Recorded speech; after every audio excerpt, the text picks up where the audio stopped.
supaya dijadikan rujukan gitu ya. Jadi nanti di sebelumnya tadi kan saya bilang ada daftar pustaka. Berarti mau tidak mau kita nanti pakai rujukan penelitiannya siapa yang terbaru sudah kita baca ya. Kira-kira seperti itu. Jika belum dapat memikirkan suatu topik sesuai dengan apa yang tadi saya sampaikan di awal. Jadi kalau belum bisa memikirkan, maka langkah-langkah yang bisa saudara lakukan adalah yang pertama, ya, saudara bisa bertanya kepada pembimbing atau kolega atau ya sesama mahasiswa atau kepada alumni ya atau siapa yang saudara bisa memberikan penjelasan tentang kenapa saudara belum bisa menemukan satu topik atau memikirkan satu topik. Jadi bisa bertanya ya. Yang pertama bisa bertanya.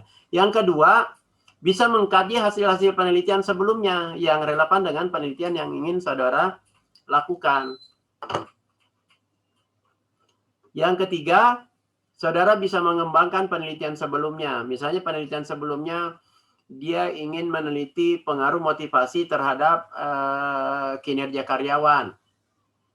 Nah, lihat hasil-hasil penelitian. Oh, ternyata hasil penelitian untuk melihat motivasi, misalnya dilihat dari dua sisi.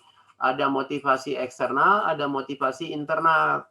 Nah, saudara tambahkan misalnya motivasi umum misalnya, atau motivasi apa kira-kira tambahannya. Silakan, itu namanya mengembangkan. Atau penelitian sebelumnya cuma meneliti dua variabel, motivasi dengan kinerja karyawan. Saudara tambahkan satu lagi, selain motivasi apa misalnya?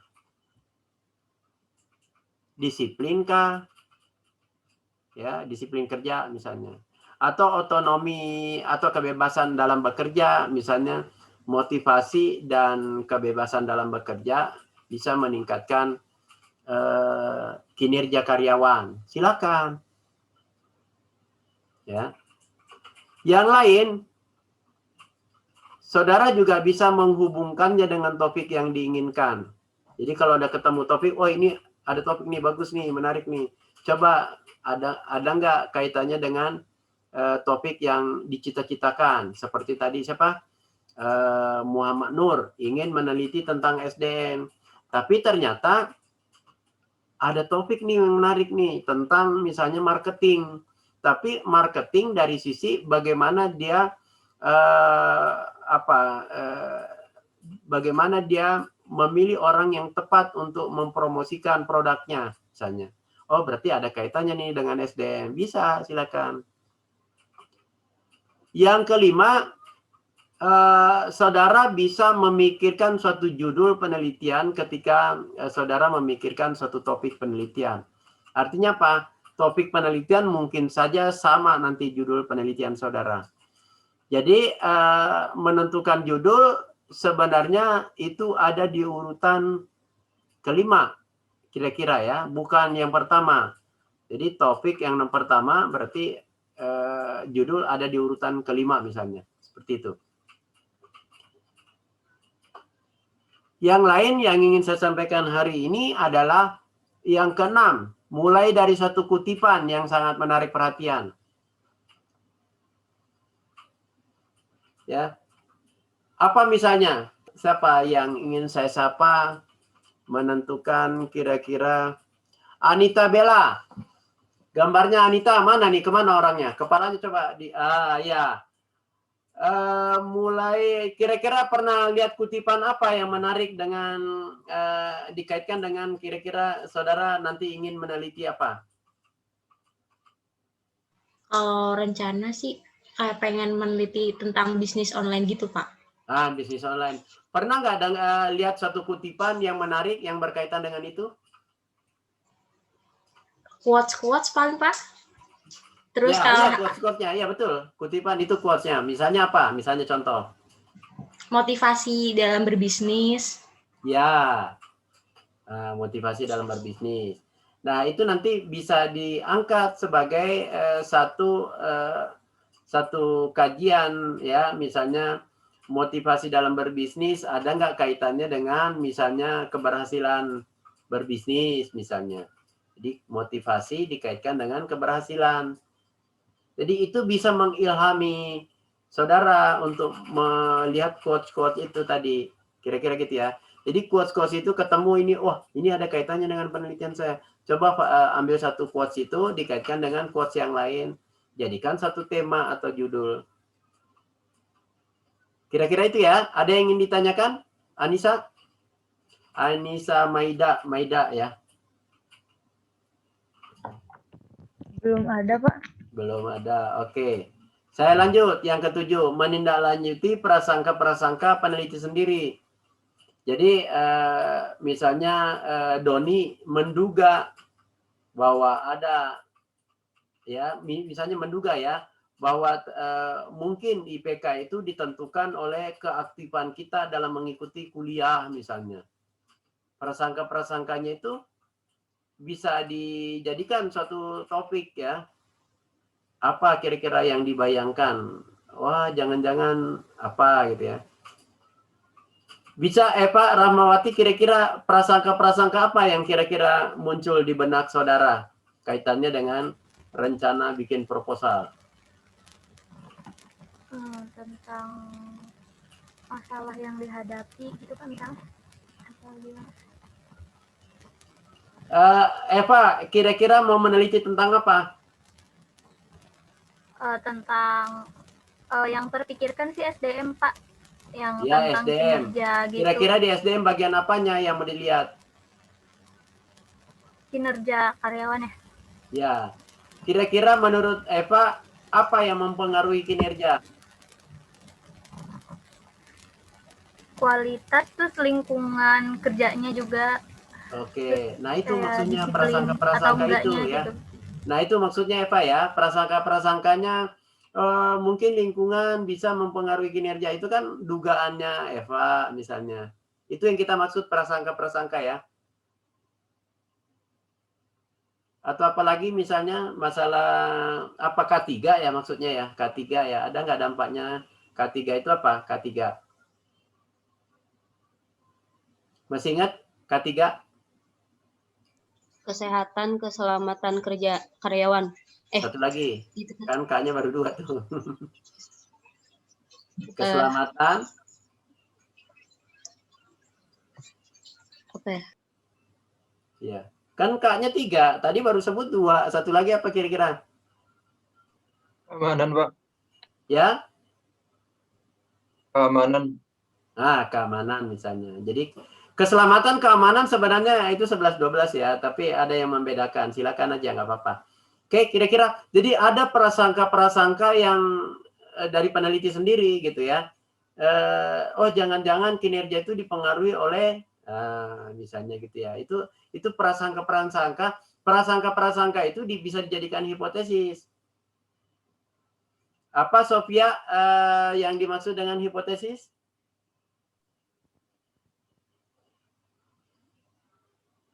Nggak keluar suaranya Sofia ya. Nggak kedengeran.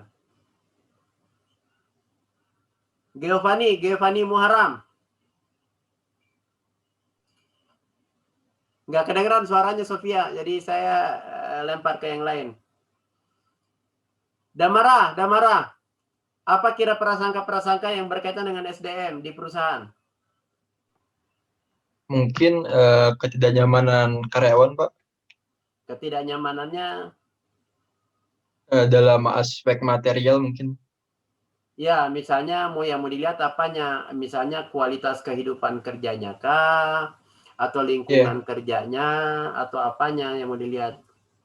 Mungkin motivasi kerja terhadap kinerja mungkin, Pak. Ya, seperti itu. Jadi misalnya Damara menduga bahwa motivasi itu jangan-jangan mempengaruhi ke kinerja. Jadi prasangka-prasangka itu maksudnya bisa dijadikan suatu tema, ya. Oke, yang lain, saudara bisa membuat gambaran atau diagram untuk penelitian sendiri. Jadi bisa dibuat gambarannya kira-kira semacam apa? Blueprint atau deskripsi sementara. Jadi bisa saudara menggambarkan kira-kira saudara mau meneliti tentang apa, metodenya apa, atau apa. Oh, ini topik ini cocok, kira-kira seperti itu ya. Jadi ini yang harus jadi perhatian saudara. Yang lain, saudara bisa memulai penelitian dari mana saja yang disukai saudara. Kira-kira memulai penelitian dari mana memulainya? Misalnya Anita, Anita udah tadi ya. Anita. Coba saya ingin. Jadi mau memulai dari mana ya? Silakan coba siapa ini? Gugun Gunawan. Kira-kira memulai dari mana saudara mau meneliti? Mulai dari keuangannya Pak, keuangan suatu perusahaan. Misalnya keuangannya. Ya. Konteksnya begini Yep. misalnya. Mau meneliti tentang keuangannya, mau mulainya seperti apa? Maksudnya misalnya apakah dimulai dari studi pendahuluan atau semacam studi awal atau apa? Itu harus dipikirkan. Artinya topik itu kita bisa memulai dari ya misalnya milih tentang keuangan, tapi dari sisi mana dulu memulainya? Kira-kira seperti itu. Apakah mau mulai dari sisi penggunaan keuangannya atau mau lihat dari sisi apanya gitu ya? Mau mulainya dari mana? Nah, ini memulai ini harus sudah bisa terbayangkan ketika memilih satu topik, berarti harus sudah bisa memulai penelitian dari mana saja yang saudara anggap menarik untuk dikaji. Silakan gitu ya. Tetapi harus disiapkan bahwa suatu saat itu bisa berubah. Yang tadinya saudara ingin meneliti apa, tapi setelah ke lapangan ternyata beda arah. Oh, ternyata saya lebih tertarik di bagian pajaknya misalnya, atau di bagian tadi ya, misalnya pinjamannya, atau misalnya mau lihat dari sisi apanya gitu ya. Jadi harus ada pedomannya. Jadi mau nggak mau saudara harus memperhatikan pedoman itu. Jadi pedoman kalau sudah mau menentukan topik berarti ya perhatikan itu pedomannya ya. Itu kira-kira yang harus saudara perhatikan. Nah, sekarang bagaimana kita supaya bisa fokus? Jadi misalnya Doni saya lihat dikit-dikit nengok kemana gitu, itu kayak gitu tuh. Nanti mau meneliti apa nanti kelihatan bisa fokus nggak? Misalnya Doni kira-kira mau meneliti tentang apa? Suaranya tidak terdengar Doni ya. Sisiliana, kira-kira mau meneliti tentang apa? Kalau saya sendiri niatnya meneliti tentang marketing, Pak. Marketing. Bisa nggak fokus ke bagian itu marketing? Jadi artinya kegiatan menetapkan fokus penelitian bukan merupakan suatu proses yang terjadi secara tiba-tiba. Jadi tiba-tiba memilih marketing. Jadi memilih marketing ada filosofinya. Kenapa memilih marketing misalnya? Kenapa memilih marketing? Karena di awal saya suka sama matkul marketing, Pak. Jadi ya itu. Jadi sudah ada awal-awalnya gitu ya, kira-kira seperti itu. Jadi memang saudara harus bisa melihat fokus. Jadi kalau udah di marketing, fokus di marketing. Karena kalau saudara gampang berubah-ubah, susah. Nanti hari ini pengen marketing, taunya besok pengen SDM, taunya besok pengen keuangan. Nanti yang bingung itu adalah pembimbing saudara. Jadi harus fokus, kira-kira seperti itu ya. Jadi kegiatan menetapkan fokus itu yang jangan berubah-ubah dan seterusnya ya harus jadi perhatian. Yang lain, saudara sebagai peneliti pemula dituntut untuk banyak membaca literatur. Sekarang saya mau tanya, siapa tadi yang memilih marketing? Sudah berapa banyak buku yang saudara baca tentang marketing? Karena pertanyaannya berapa banyak susah ya. Jadi saya coba kira-kira sebutkan judul buku yang sudah pernah dibaca. Siapa pengarangnya? Saya nggak ingat, Pak. Siapa? Saya kurang ingat, Pak. Oh, kurang ingat. Misalnya kalau mau mendalami marketing, misalnya ya, saudara baca Philip Kotler, itu nanti ada bicara tentang strategi tentang marketing, ada bicara tentang manajemen marketing, ada dasar-dasar marketing, ada banyak itu yang dia tulis Philip Kotler ini ya. Atau misalnya senang dengan SDM, misalnya saudara ingin baca bukunya Dessler tentang SDM, baca bukunya misalnya David tentang strategi sumber daya manusia atau human capital dan seterusnya. Jadi kalau sudah fokus minatnya ke situ, ya harus fokus ke situ. Setidaknya 5 buku setidaknya sudah saudara baca tentang kalau mau memilih marketing. Mulai dari strategi marketingnya misalnya, atau mau dasar-dasar marketingnya, atau misalnya mau milih manajemen marketing, atau mau milih misalnya bauran promosi, atau mau, ya itu yang dimaksud. Jadi harus fokus ke sana. Bukan berarti nggak boleh baca buku SDM, tetapi karena itu yang mau diteliti, maka harus fokus ke situ. Ya, seperti Dwi, apa yang mau digambarkan dengan misalnya inikan tangan apa dan seterusnya, fokus misalnya gitu ya. Nida Inaya misalnya ya, ini tertariknya bidang apa Nida? Masih ini sih Pak, masih bingung antara marketing Masih dan bingung. operasi. Berarti coba diskusi dengan Muhammad Nur ya. Ya Pak, Kenalkan Muhammad Nur? kenal Pak. Ya, nanti diskusi-diskusi. Muhammad Nur itu udah fokus tentang SDM. Nanti bisa tanya dia apakah di marketing atau misalnya finance ya. Kira-kira itu ya yang fokus ini yang kita dituntut ya. Jadi mau tidak mau supaya bisa fokus, maka banyak baca literatur atau sumber-sumber yang relevan dengan bidang yang ingin saudara teliti. Kemudian juga memikirkan metode yang akan digunakan serta membuat dan menyempurnakan desain atau proposal penelitian saudara. Ya, yang lain yang harus saudara perhatikan adalah berapa macam teknik yang bisa membuat saudara fokus. Ini misalnya saudara mengidentifikasi pertanyaan atau hipotesis penelitian yang kira-kira bisa saudara ajukan. Ya. Yang lain, mungkin saudara bisa membatasi konsep yang ingin dikaji itu. Kalau misalnya di SDM, berarti misalnya batasi aja. Mau di bagian diklatnya, atau mau di bagian apanya, termasuk yang marketing tadi ya. Apakah mau di strategi marketingnya, atau mau di perilaku konsumennya, atau mau di bagian mananya gitu ya, kira-kira itu.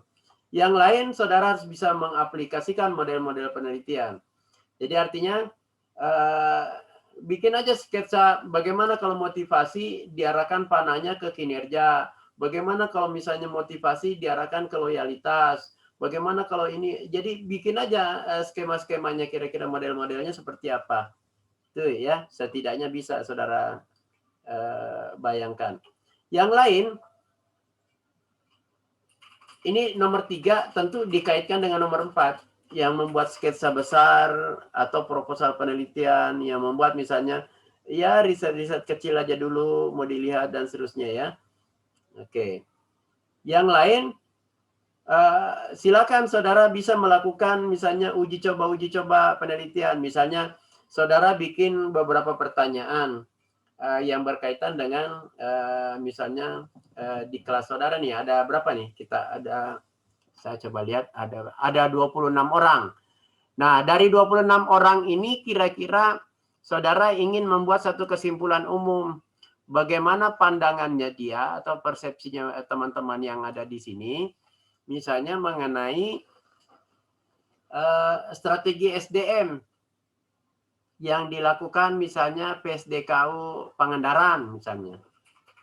Sudah bisa, bikin aja pertanyaan-pertanyaan kemudian bisa nanti sodorkan ke tenaga tendit misalnya, atau misalnya ke ketua prodinya sekarang Pak Iwan ya, misalnya tanya bagaimana Pak Iwan melakukan strategi untuk supaya bisa memberikan pelayanan yang terbaik ke mahasiswa dan seterusnya. Jadi saudara sudah bisa ajukan itu gitu, kira-kira seperti itu ya.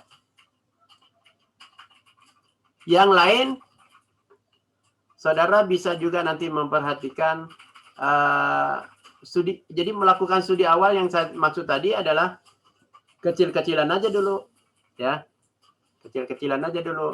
Bikin kuesioner, dikirim ke teman, suruh tanya, suruh jawab misalnya pertanyaan-pertanyaan tertentu. Kemudian saudara bisa buat satu kesimpulan. Kira-kira seperti itu ya. Yang lain yang harus saudara perhatikan adalah bagaimana memilih dan menghubungi pembimbing. Saya pikir ini sudah saya sampaikan. Sudah belum? Siapa yang belum dapat pembimbing? Saya ingin tanya dulu. Saudara sudah masuk semester genap yang ke berapa ini? Semester berapa? Semester 4, Pak. Nah, berarti udah 4 semester, setidaknya saudara sudah punya pembimbing. Eka Ramawati, siapa pembimbingnya? Belum dapat, Pak. Maksudnya baru semester 4 gitu, belum ada plottingan pembimbing. Oh, belum ada plottingnya. Ya. Oke. Jadi ini nanti menghubungi dan meminta bantuan pembimbing memiliki peranan yang sangat penting dalam proses perencanaan. Jadi proposal penelitian saudara kalau sudah punya pembimbing bisa ditanya-tanya gitu ya. Yang berikutnya, jika kegiatan ini belum atau tidak bisa dilakukan, artinya belum ada pembimbingnya, maka juga bisa meminta pendapat beberapa teman ya. Jadi kayak tadi, siapa barusan saya tanya itu? Misalnya Anissa, boleh ya tanya-tanya Muhammad Nur ya? Boleh. Atau tanya-tanya Gun Gunawan ya? Boleh, silakan aja. Jadi boleh bertanya ya. Jadi Anissa boleh tanya Gunawan ya, boleh tanya Damara, boleh tanya Doni, silakan. Ya. Kalau Doni kesulitan menjawabnya, nanti Doni bisa tanya ke siapa misalnya ya. Kira-kira. Bisa ya dijalankan ini ya. Jadi memilih dan menghubungi pembimbing. Jadi saudara sebenarnya bisa mengajukan pembimbing ke Ketua Prodi. Pak, saya ingin dibimbing oleh Pak Rusdin misalnya, boleh ya, silakan. Chatting aja Pak Iwan dari sekarang kalau belum dapat pembimbing. Pak, nanti saya ingin dibimbing Pak Rusdin, boleh ya? Atau Pak, saya ingin dibimbing Pak Iwan, boleh ya, silakan. Jadi nanti dari pengajuan saudara itu nanti dikeluarkanlah SK nanti oleh dekan. Kalau saudara nggak mengajukan, nanti saudara tidak bisa memilih apa namanya. Ada orang dosen belum pernah mengajari saudara belum hafal karakteristiknya, tiba-tiba orang itu dijadikan pembimbing saudara. Bagaimana saudara bisa komunikasi dengan baik misalnya dan seterusnya. Jadi sebaiknya sudah bisa dilihat mana yang bisa saudara pilih sebagai pembimbing. Kira-kira seperti itu ya. Yang lain yang jadi harus perhatian adalah harapan mahasiswa bagi dosen pembimbing. Kadang-kadang ini mahasiswa umumnya mengharapkan bahwa dosen itu bisa membimbingnya dengan baik. Itu enggak harapan Damara kalau dapat pembimbing? Benar, Pak. Ya, jadi Damara ingin diberikan bimbingan yang baik lah dari pembimbing, kira-kira seperti itu ya. Cecilia misalnya ketemu dosennya, misalnya Pak Iwan, dosen pembimbingnya. Kan harapannya Cecilia ingin diberikan bimbingan gitu. Ya. Bukan minta disuruh-suruh. Cecilia tolong ini ketikan, tolong ini bikinkan artikel, tolong ini. Bukan itu misalnya. Jadi tapi Cecilia ingin diberikan bimbingan dari pembimbing. Itu harapan mahasiswa pada umumnya ya, bukan hanya Cecilia. Yang lain itu sebenarnya kalau mahasiswa sudah menyusun proposal, harapannya hasil pekerjaan menyusun proposal itu sebenarnya ingin dibaca oleh pembimbingnya. Ini pada umumnya ya. Kalau Doni punya pandangan lain mungkin nggak masalah ya. Doni punya harapan nggak kalau nanti bikin proposal supaya proposalnya itu dibaca oleh siapa yang menyuruh? Misalnya saya suruh bikin kemarin proposal. Ada nggak keinginan misalnya bahwa proposal nanti dikumpulkan ke saya baca? Punya keinginan nggak itu? Atau jangan-jangan copy paste aja nggak bakal dibaca oleh Pak Rusdin. Ya. Bagaimana Gunawan? Ada nggak harapan kalau mengerjakan proposal kemudian diajukan ke pembimbing itu harapannya supaya itu tuh dibaca gitu? Ada Pak, ada harapan untuk dibaca Pak. Ya, ya. Yang lain ini biasanya mahasiswa lebih dahulu menghubungi pembimbing sebelum berkonsultasi. Nah, kadangkala sebelum sebelum bimbingan biasanya inginnya mahasiswa itu konsultasi dulu, ya. Tetapi kadang-kadang kan dosen itu akan senang sebenarnya kalau saudara ketika mau konsultasi sudah bawa proposal gitu. Makanya dengan mengikuti kuliah metodologi penelitian harapannya ketika saudara nanti bimbingan, saudara menghubungi pembimbing, saudara sudah punya bahan untuk didiskusikan. Jangan belum punya apa-apa sudah menghubungi pembimbing. Tiba-tiba nanti pembimbing menyodorkan, ya udah kamu teliti apa gitu. Padahal saudara tidak mampu untuk melakukannya. Itu yang jadi masalah. Jadi ini yang harusnya. Jadi harapan mahasiswa biasanya selalu standby si dosen itu ketika ingin dihubungi. Faktanya kadang-kadang bukan seperti itu. Karena dosen banyak juga pekerjaan yang lain. Jadi ini. Nah sekarang kita ingin lihat harapan pembimbing pada mahasiswa umumnya ya. Yang pertama, saya ingin anak bimbingan saya itu punya kemandirian. Jadi jangan menunggu ide dari saya. Bikin aja dulu coba proposalnya. Sesudah jadi silakan datang ke sini. Nanti kita diskusi. Ya. Itu harapan dosen, pembimbing. Ya. Coba saudara perhatikan dulu ini sebentar poin-poin ini. Ada nggak yang kira-kira saudara tidak bisa penuhi dari poin-poin ini? Dan ini adalah harapan dosen pembimbing pada umumnya. Saudara jujur melaporkan kemajuan penelitian saudara. Saudara mengikuti saran yang telah diberikan pembimbing. Mahasiswa memiliki daya tarik yang tinggi pada penelitiannya sendiri. Jangan punya daya tarik penelitiannya orang gitu loh. Jadi ingin kita tuh mandiri mahasiswanya ya. Kemudian jangan hanya datang ke pembimbing berkali-kali tapi cuma nanya-nanya, belum pernah bawa proposal, itu juga bikin kesal ke pembimbing. Kapan mau nulisnya? Ya, sampai di sini ada yang ingin ditanyakan?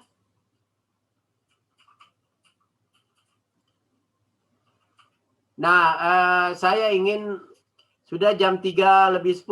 Kita sampai jam 15:20 ya kalau nggak salah ya.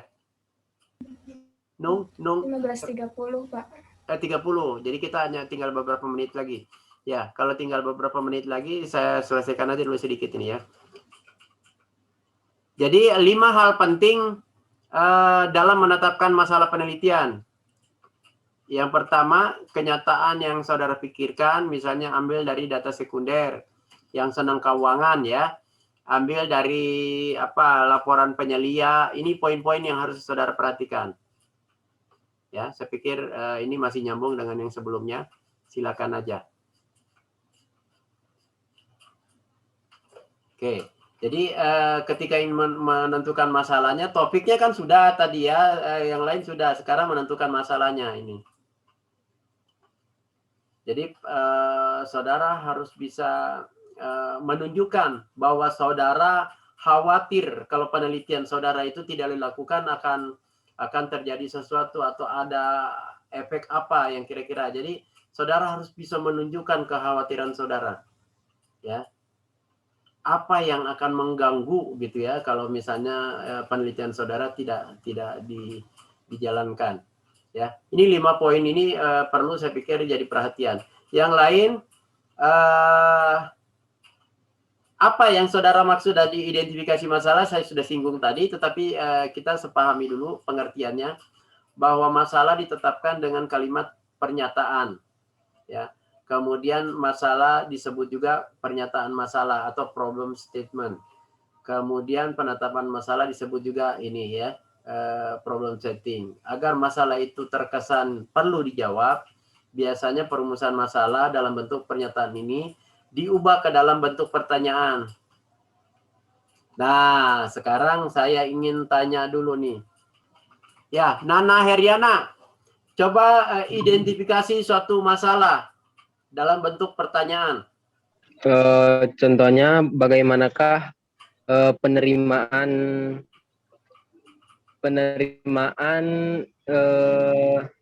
karyawan baru kayak gitu, Pak. Bagaimanakah Bagaimana sih- penerimaan mungkin Bagaimana sih tahap penerimaan karyawan baru? bagaimanakah yang- tahap-tahap penerimaan karyawan baru pada PTX misalnya gitu ya, kira-kira gitu ya. Ya, Pak. Oke. Teti Rusdiana, kira-kira coba rumuskan satu masalah. Misalnya, apakah pemberian reward kepada karyawan dapat meningkatkan kualitas kerja dari karyawan tersebut, Pak? Oke, bagus ya ini nih ya. Jadi apakah pemberian reward bisa berpengaruh atau dapat berpengaruh terhadap kinerja karyawan atau terhadap apa gitu ya. Anissa Nurhasana, coba rumuskan satu masalah. Apakah terdapat hubungan antara penilaian produk dalam suatu online shop kepada Jangan kepada, dengan kalau dengan pemilihan keinginan membeli konsumen? oh iya, keinginan membeli ya. Bu, jangan keinginan ya, keputusan membeli kali ya. Kalau hanya keinginan kan susah ngukurnya. Anissa ingin beli sepatu saya misalnya. Saya kan belum bisa memastikan apa benar Anissa nanti beli. Baru ingin. Jadi jangan ingin ya. Jadi sebaiknya misalnya keputusan membeli aja langsung. Apakah iklan dapat mempengaruhi keputusan membeli misalnya ya? Seperti itu ya. Muhammad Nur, coba rumuskan satu masalah, Muhammad Nur. Ya Pak, suara saya terdengar tidak Pak? Bebas, silakan. Mungkin, Ya, kedengeran suaranya udah jelas. Silakan. baik, bagaimana hubungan stres kerja dengan kinerja karyawan Pak? Ya, misalnya gitu boleh ya. Yasmin, coba rumuskan satu permasalahan.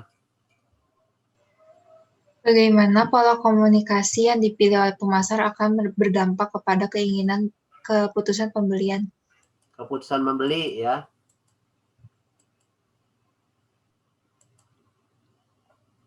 Keputusan membeli. Saya tanya Anita Bella. Ya, rumuskan satu masalah. Apakah orientasi merek berpengaruh terhadap minat pembelian konsumen? Wah, konsumen mau dibeli. Pembelian di e-commerce. Ya, pembelian produk apa misalnya ya. Kalimatnya harus ya. Jadi supaya orang tahu. Kalau pembelian konsumen artinya membeli konsumen. Ya, Bella ya. Oke. Ini contoh aja. Bagaimana deskripsi khusus dari fenomena yang terjadi itu? Ceritain aja misalnya tadi. Bagaimana gambaran kinerja karyawan pada PTX? Bagaimana perilaku konsumen pada PTX? Ya, kira-kira seperti itu ya, misalnya ya, contoh aja. Yang lain misalnya bagaimana fenomena umum dari fenomena yang terjadi. Jadi artinya kita bisa melihat sesuatu berdasarkan pengalaman-pengalaman kita merumuskannya. Yang ingin saya tegaskan di sini adalah pertanyaan itu kan pernah saya sampaikan. Kata awalnya boleh bagaimana, ya, boleh apa, boleh kapan, boleh di mana. Ingat tadi yang tempo hari saya sampaikan 5W plus H. Nah, kalimat-kalimat kata-kata 5W itu bisa dijadikan kata awal dalam membuat rumusan masalah. Tetapi nanti kira-kira harus bisa ditunjukkan hipotesisnya seperti apa kalau pertanyaannya bagaimana, ya. Jadi ini yang harus saudara perhatikan. Ya. Jangan sekali-kali mencantumkan kata misalnya sejauh mana persepsi karyawan atas promosi yang dilakukan oleh PTX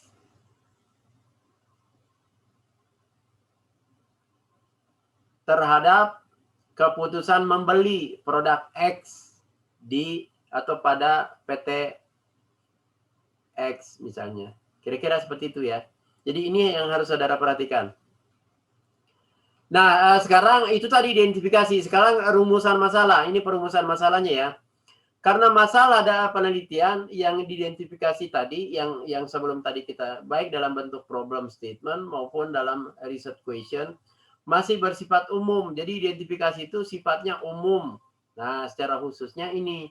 Maka perlu dirumuskan secara jelas dan tegas, serta operasional. Nah, rumusan masalah lebih spesifik, lebih operasional dibandingkan dengan identifikasi masalah. Jadi kalau misalnya kita lanjutkan, ini merumuskan masalah. Artinya apa? Merumuskan masalah yaitu merinci identifikasi masalah yang bersifat umum menjadi bagian-bagian sampai pada unsur-unsur yang lebih kecil. Jadi secara lebih konkret dan jelas, tegas dan operasional. Jadi ini bedanya identifikasi masalah dengan rumusan masalah. Nah, peneliti dituntut untuk mampu menguasai komponen dari fenomena yang dijadikan masalah penelitian. Ini hal yang harus saudara baca secara baik. Fenomena yang dipermasalahkan dapat berupa wujud benda atau barang, bisa juga proses, bisa juga fungsi-fungsi. Ya, fungsi-fungsi SDM apa aja fungsi-fungsi SDM? Ya, kalau yang biar minat di SDM. Fungsi-fungsi marketing apa saja? Bisa, silakan. Fungsi-fungsi keuangan apa? Fungsi-fungsi operasional, fungsi-fungsi kewirausahaan atau entrepreneurship. Nah, itu semua bisa membuat memberikan pemahaman bagaimana saudara merumuskan satu masalah. Saya pikir ini juga bisa menunjukkan. Oke, sampai sini ada yang ingin ditanyakan? Pikir ini sudah ya. Oke, sampai di sini ada yang ingin ditanyakan?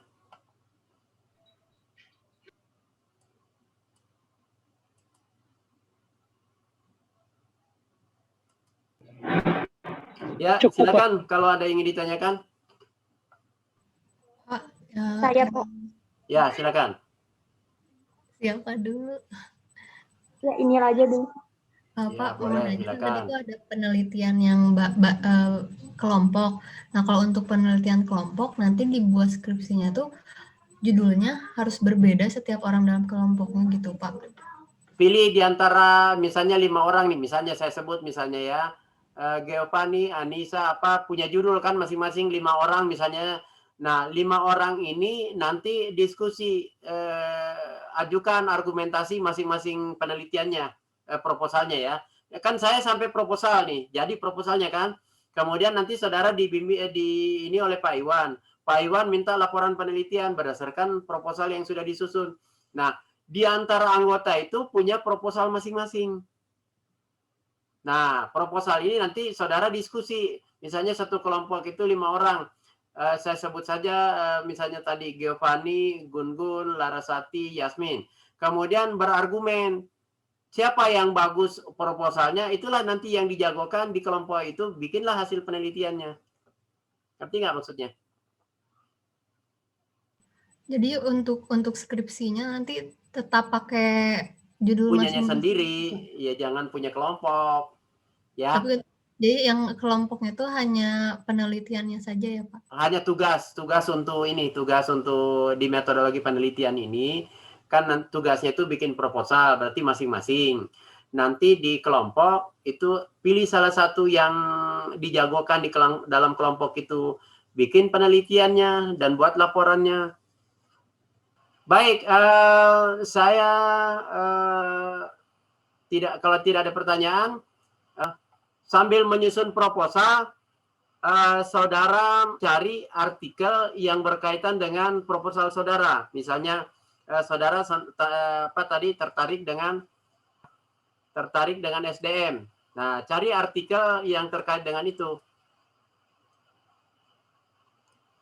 Ya, saya stop atau screen dulu. Ya. Jadi tinggal cari aja artikel yang terkait dengan proposal penelitianmu, satu saja. Kemudian bikin analisis di bawahnya. Jadi artikelnya di save as, kemudian bikin analisis di bawahnya. Udah gitu kasih nama di atasnya apa? Itu nanti dikirim ke email yang kemarin ya, yang ada rusdin@unpad.ac.id. Yang berkaitan dengan proposal yang ingin saudara teliti ya.